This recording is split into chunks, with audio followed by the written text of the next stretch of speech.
Ray Charles, la légende continue. I got a woman way over town that's good to me. Oh, oh yeah. Said I got a woman way over town, good to me. Oh yeah. See, she's my baby.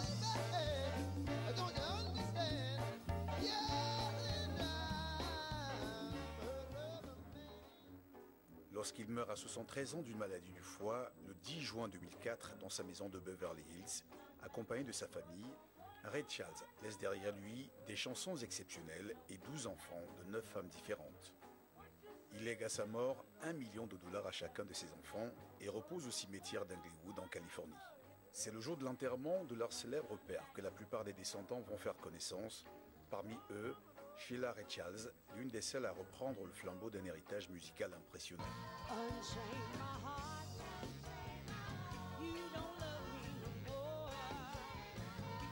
No, you make me crazy every night and day. When you don't really even love me that way. So unchain this heart, baby. Set me free. No,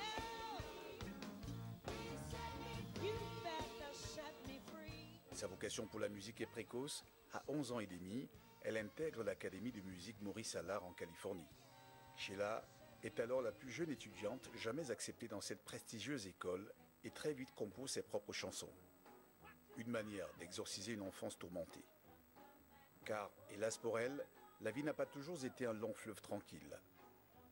Abusée sexuellement lorsqu'elle était enfant, cette fervente croyante s'est d'abord égarée sur les chemins périlleux. Par la suite, elle a passé 4 ans de prison pour des problèmes de drogue. C'est à cette époque qu'on lui a retiré la garde de ses enfants. C'est sans doute pour retrouver la sérénité et la paix intérieure que cette chanteuse, auteur-compositeur, est également devenue pasteur évangéliste dans l'État de l'Ohio. Sheila Ray Charles a même connu son heure de gloire en participant à la célèbre émission Rising Star dans laquelle sa personnalité artistique explose de vérité.